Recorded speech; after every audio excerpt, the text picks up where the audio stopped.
Let's talk to our good friend Adriano, who is on the line. I don't know where to start, actually. A lot of talk, but quickly, I think let's start with Inter Milan and what's going on there, because almost a contrast in form from domestically and what's going on in Champions League. We spoke to Rob Palmer in Champions League early on. They'll be disappointed with their performance so far there. Terribly disappointed for Inter. Another missed opportunity. They've been in winning positions in some of the matches that they haven't actually won in the Champions League this season. We know they threw away a lead against Barcelona recently, but that one against Dortmund, it was as good a first half as we've seen from Inter under Antonio Conte. 2 goals, looking very, very good indeed. And the second half was just a different story altogether. To come away with 0 points from that match, not too many positives to take away from it in the end, again, despite that incredible first half. And to make matters even worse, Antonio Conte, post-match, came out and singled some of his players, essentially saying that the players we have are not winners, they're not good enough, and this is the best we have. So I do not know if and how Inter respond this weekend after their coaches publicly come out and slammed a few of the players who have been very good this season. Well, it does probably mean, realistically, that they're going to have to put all their eggs in the Serie A basket. Would that make sense? It is being suggested by some, but despite the defeat at Dortmund, they still have the better head-to-head against Borussia Dortmund because they won the match in Milan 2-0. So if the two teams are to finish on equal points, Inter will progress ahead of Borussia Dortmund. So that is one positive to take away from that week. They will need to get a result, I believe, in the final match against Barcelona. Now, keep in mind, they do play Slavia Prague match day 5 away from home. They were held to a draw at the San Siro on the opening match day. But that final match, match day 6, into Barcelona at the San Siro Stadium in Milan, I believe that Barcelona will already be qualified by then, which may open the door to a potential Inter Milan result against Barca. So I still think they're alive, but yes, I think there is some merit now in focusing a lot more on the Italian top flight, 1 point behind Juventus. OK, so we're done with Inter. Let's talk about the other leaders of the Serie A, which, of course, are Juventus, unbeaten. Not that convincing again in Champions League, but this is the match of the weekend. It's the last kick-off, of course, and they take on AC Milan with a lot of problems. But let's start with Juve. Where do they improve? Well, it's been an interesting season for Juventus, hasn't it? They've had many wins. They remain the only unbeaten side in the top competitions in all of Europe, across European and domestic competition.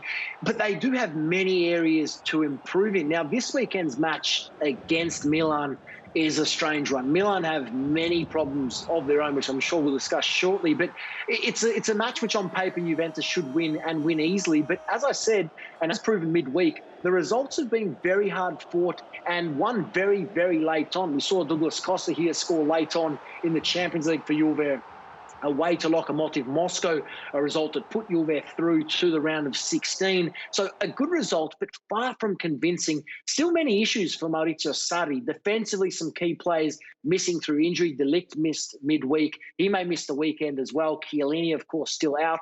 In midfield, he still is not certain on who that best trio in midfield is. And up top as well, Cristiano Ronaldo certainly not at his best at the moment. The likes of Higuain, Douglas Costa, Bernardeschi, Dybala, he's spoiled for choice with the options, but they still have some room to improve, particularly in midfield, where I feel in the latter stages of the Champions League at the moment, against some of the very best in Europe, they may get found out. But time will tell. A big match this weekend, though, against Milan, where they'll certainly go in heavy favourites to pick up another 3 points. Well, they will, Adriano, and if Juve do win, as we expect they shall, I mean, AC Milan, astonishing to say, might find themselves in the relegation zone soon. It is incredible. Milan at the moment's in no man's land under Stefano Pioli. We have seen some signs of improvement, but as correctly predicted by myself last week, Neil, they were defeated by Lazio at the San Siro in Serie A for the first time in 30 years. And look, Lazio won at 2-1, but they dominated large parts of the match. And we did see positive signs from Milan, but again, this weekend against Juventus, I cannot see any chance of a point, let alone 3.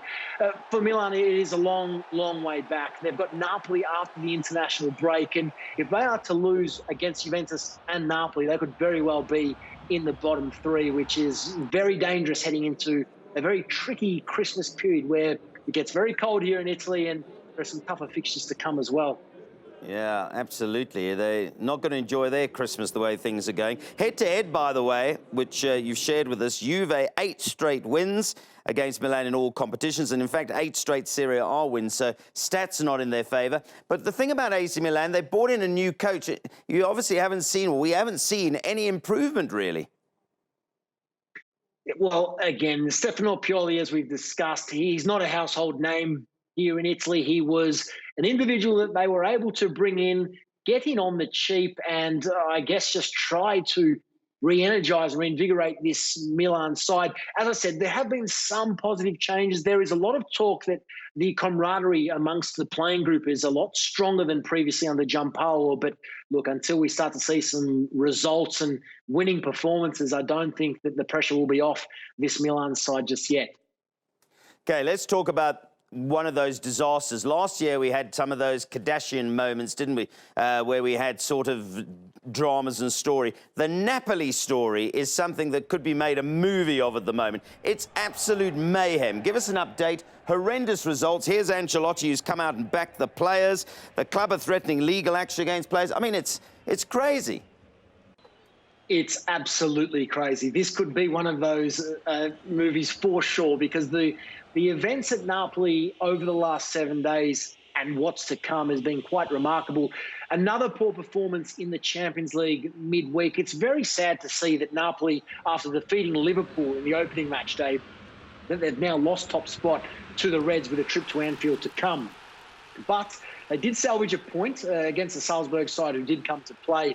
But yes, off the pitch, look, there is a common thing in Italy called ritiro, which is essentially a training camp when a team is not playing particularly well. Normally the coach or the president, in this case at Napoli, send the team to a training camp where they're unable to leave. They have to train, eat, sleep and live in this training camp.